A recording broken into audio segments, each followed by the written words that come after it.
Halo guys, buat teman-teman yang baru nonton, welcome. Hari ini gue mau bikin video mengenai gaji di Kanada. Jadi gue dapat request dari satu viewer, namanya Ratna Dewi. Pertanyaannya adalah, video rata-rata gaji di Kanada berapa ya kok? So, hari ini gue akan bahas mengenai gaji di Kanada. Sebelum kita mulai, nonton dulu intro ini.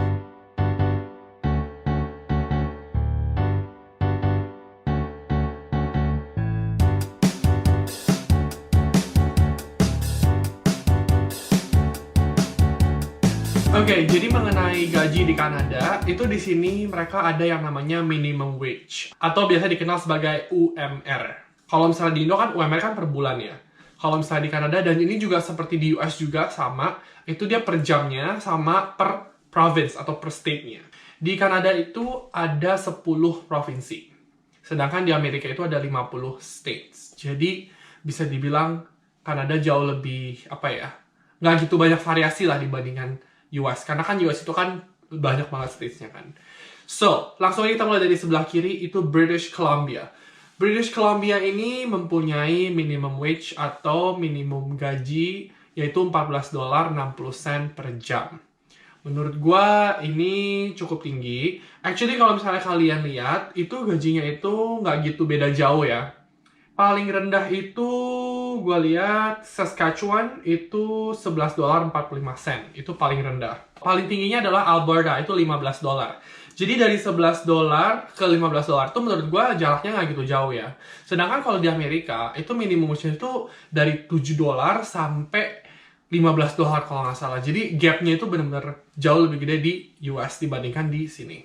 Oke, so British Columbia $14.60. Di British Columbia itu ada satu kota yang salah satu yang terbesar ya di Kanada, yaitu Vancouver. Dan British Columbia itu karena kan letaknya di sebelah kiri ya, jadi di Vancouver itu nggak ada snow. Ada snow cuma kayak jarang banget. Lebih ke yang hujan, lebih ke yang sejuk-sejuk, dan winternya itu nggak parah.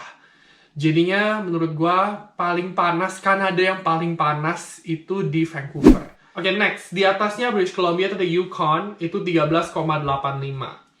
Gue nggak tahu kenapa lebih rendah, gue nggak tahu apa yang menentukan minimum wage tersebut. Jadi di provinsi Kanada yang bagian atas itu, jarang banget orang tinggal, karena pertama itu dingin banget. Kanada aja basically secara keseluruhan itu udah dingin, right? Jadi itu benar-benar jarang banget. Jadi gue nggak tahu kenapa lebih rendah, harusnya lebih tinggi ya. Kalau misalnya emang pemerintah mau memberikan insentif kepada orang-orang untuk tinggal di bagian utara Kanada, itu harusnya ditinggiin, itu menurut gue. Cuman itu kan balik lagi ke provinsinya masing-masing. Next, di sebelah kanannya Yukon itu ada Northwest Territories, itu juga provinsi. Minimum wage-nya per jamnya adalah $13.46. Terus Alberta ada $15. Saskatchewan $11.45, ini yang paling rendah, sedangkan Alberta $15 itu yang paling tinggi. Gue nggak ngerti itu kayak sebelah-sebelahan, tapi gapnya yang paling jauh, yang paling banyak ya istilahnya ya. Terus next, Manitoba $11.90, atasnya ada Nunavut, I don't know if I say it right, $16. Oke. Nah, sorry guys, ternyata Nunavut itu yang paling tinggi, $16, bukan $15 di Alberta. Which menurut gue sangat make sense, karena balik lagi yang tadi gue bilang, kalau misalnya pemerintah mau memberikan insentif atau istilahnya attract lah masyarakatnya untuk pindah ke atas, ya mereka harus, salah satunya adalah untuk dinaikin minimum wage-nya. Oke, next, Ontario. Ontario ini adalah provinsi di mana Toronto berada, dan Toronto itu kota terbesar di Kanada, dan minimum wage-nya adalah $14.25 per jam. Next, ada Quebec, $13.50. Quebec ini provinsi di mana main language-nya itu adalah French atau bahasa Prancis. Jadi kalau misalnya kalian ke Quebec, seperti Montreal atau Quebec City, pokoknya kota-kota di dalam Quebec itu semuanya itu French. Oke? Next, New Brunswick. New Brunswick itu di mana gue tinggal sekarang ini provinsinya. Itu $11.75. Di New Brunswick ini provinsinya yang mempunyai dua bahasa, yaitu bahasa Inggris dan bahasa Prancis atau bilingual. Jadi kalau misalnya kalian ke New Brunswick, kalian misalnya ngeliat stop sign, itu dua bahasa, stop atau bahasa Prancisnya arrêt. gitu. Kalau misalnya kalian ke jalan tol gitu kan, misalnya exitnya itu apa street, nanti dia ada Prancisnya. Jadi semuanya itu dua bahasa kalau misalnya di New Brunswick itu. Dan setahu gue, New Brunswick itu adalah satu-satunya provinsi yang menggunakan dua bahasa atau bilingual. Next, ada Prince Edward Island. Ini sebuah pulau kecil, tapi dia juga provinsi, $13. Terus sebelahnya ada Nova Scotia, $12.95. Terus yang terakhir di atas itu adalah Newfoundland dan Labrador, $12.50. Oke, jadi itu adalah minimum wage atau gaji minimum per jamnya di Kanada. Setelah kita tahu minimum wage di Kanada, kita juga perlu tahu berapa sih kira-kira rata-rata gaji di Kanada. Karena kan just because minimum wage $11, $13, bukan berarti semua pekerjaan itu kan $13. Pasti kan bermacam-macam gitu kan. Apalagi kalau misalnya company atau restoran atau apapun ingin berkompetisi dengan kompetitornya, mereka harus bisa memainkan dari gaji tersebut. Jadi mari kita lihat rata-rata gaji di Kanada.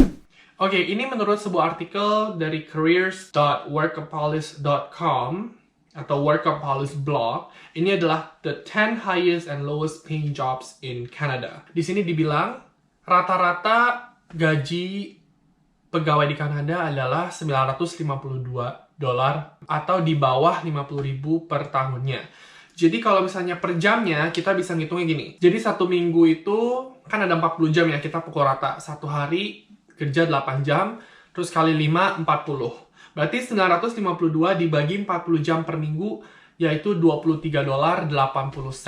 Itu adalah rata-rata gaji di Kanada per jamnya. Oke?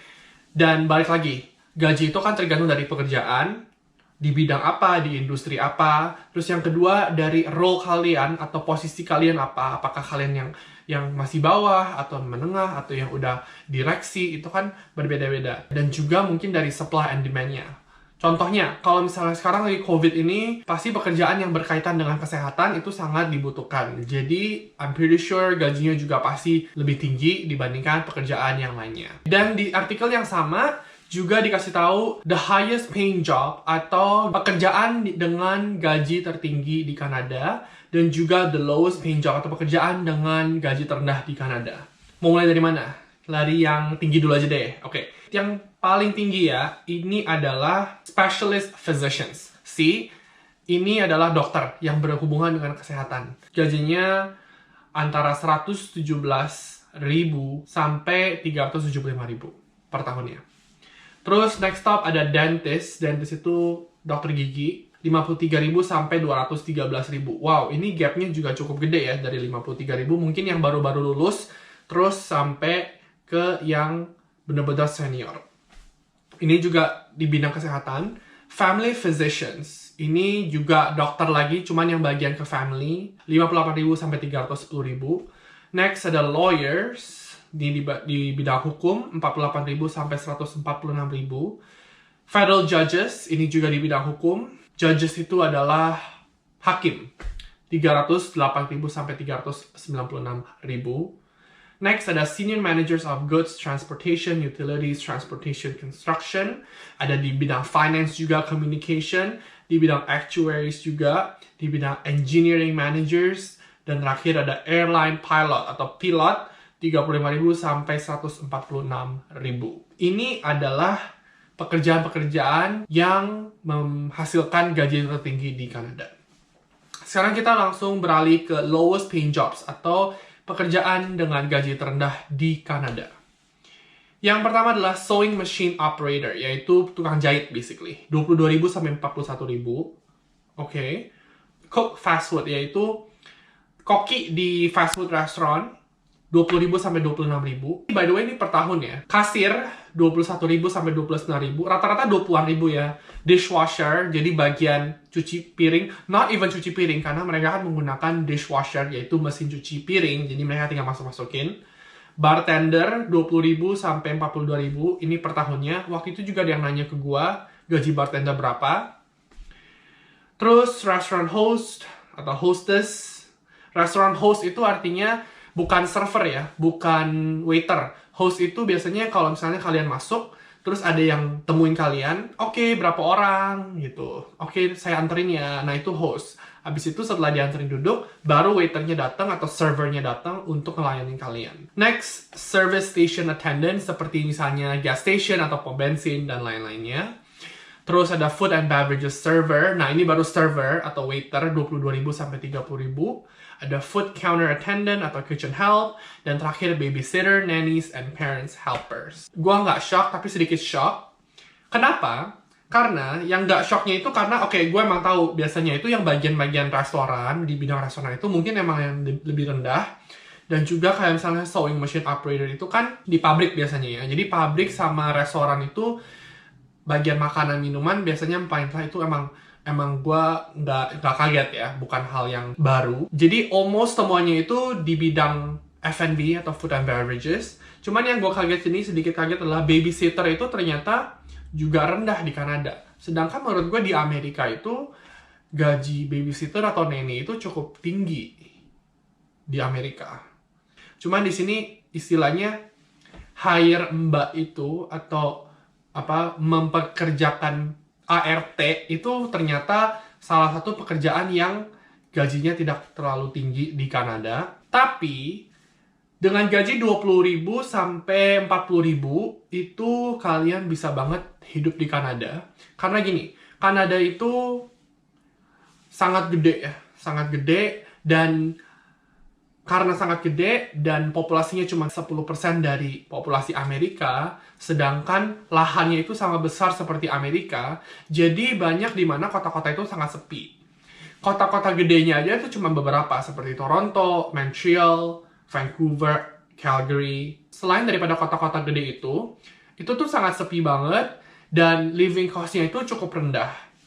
Jadi kalian pasti bisa hidup di Kanada berapapun gaji kalian, karena nggak mungkin kalau misalnya kalian kerja di Kanada kalian bisa dapat gaji yang dimana tidak bisa mencukupi kehidupan kalian.